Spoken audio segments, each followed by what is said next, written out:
Bonjour les amis, heureux de vous retrouver pour cette nouvelle vidéo. Dans cette vidéo, j'aimerais aborder un sujet qui illustre à quel point l'être humain est égoïste et à quel point l'être humain ignore sa véritable identité. Il y a quelques semaines de cela, nous avons tous appris sur les réseaux sociaux un jeune qui pour de l'argent a vendu sa petite sœur en échange d'une somme de 7 millions. Cette situation illustre tellement l'égoïsme de l'être humain parce que si l'être humain n'était pas autant concentré sur lui-même, n'était pas focalisé sur lui-même, il ne pourrait pas aller jusqu'à faire du mal à ses semblables, à faire du mal à ceux qui partagent sa situation d'être humain pour s'enrichir.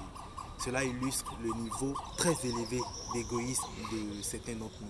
Nous sommes tous égoïstes, mais chacun selon son niveau. En principe, aucun d'entre nous ne devrait être égoïste, car dans notre réelle identité, Dieu nous a créés pour servir nos semblables. Mais cet art, l'égoïsme qui habite en chacun de nous, est un facteur limitant du déploiement de notre potentiel. Et ce jeune qui agit de la sorte a agi non seulement par égoïsme, mais également par ignorance de sa véritable identité. En effet, lorsqu'on considère le système universel dans lequel nous sommes, aucune créature, aucun ouvrage de Dieu n'existe pour lui-même. Chaque ouvrage existe pour exercer un ministère auprès des autres ouvrages. Le soleil existe pour nous éclairer. C'est sa fonction première. Et c'est en cela même que réside son essence, nous éclairer. La lune a été créée pour nous éclairer lorsqu'il fait nuit. C'est en cela que réside son essence.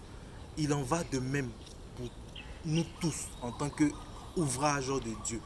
Nous avons été créés pour exercer un ministère envers nos semblables, sur la base des dons, des talents que Dieu a déposés en chacun de nous. C'est donc cela notre réelle identité. Nous sommes chacun pour notre part des serviteurs. Et nous servons notre humanité, nous servons notre génération, nos semblables, sur la base du dépôt divin qui habite en nous. Mais le nombrilisme de l'être humain fait que toutes ses actions tournent autour de lui. Tous les actes qu'il pose vont dans le sens de sa satisfaction personnelle. En lieu et place d'aller dans le sens de développer le dépôt divin qui habite en lui, de telle sorte qu'il puisse être une source de bénédiction pour les autres ouvrages du Créateur, comme le soleil est une source de bénédiction pour nous les êtres humains, comme la lune est une source de bénédiction pour nous, comme les plantes sont une source de bénédiction pour nous. Votre réelle identité est de servir.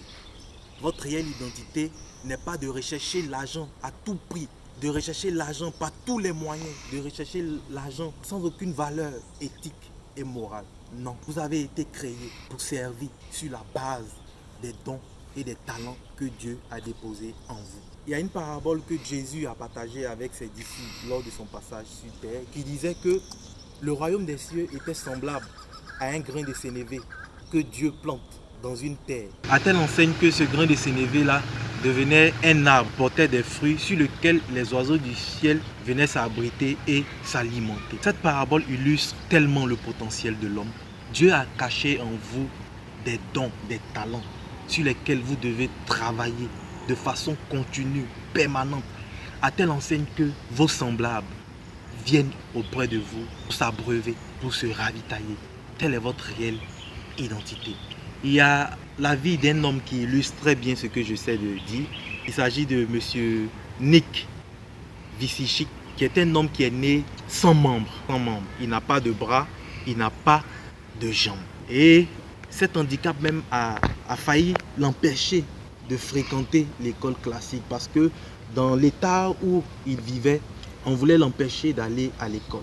Mais ses parents ont quand même réussi à l'inscrire dans une école pour les études. Du fait de son handicap, il essuyait tous les jours les railleries, les moqueries acerbes de ses amis. Il était donc devenu, on va dire, un martyr du fait de son handicap. Et il a atteint un niveau où il ne supportait plus ces moqueries, qu'il voulait mettre fin à ses jours. Il avait du mal à accepter le regard de ses semblables. Mais il décida de ne pas se suicider parce qu'il se disait que sa mort allait causer beaucoup trop de tort à ses parents qui déjà souffraient du fait de son handicap. C'est ainsi que sa maman, au cours d'une de ses lectures, a lu un article qui retraçait le témoignage d'une autre personne qui avait à peu près le même handicap que son fils. C'était un témoignage poignant. Et au sortir de ce témoignage, la mère de Nick est venue lui dire que Nick, je ne sais pas ce que Dieu veut faire avec toi, mais sache qu'il fera de grandes choses avec toi. À partir de cet instant, Nick a pris la résolution de travailler sur lui-même à tous les niveaux de sa vie, sur le plan spirituel, sur le plan intellectuel, sur le plan émotionnel, sur le plan physique. Il a donc développé une relation intime avec Dieu. C'est un chrétien.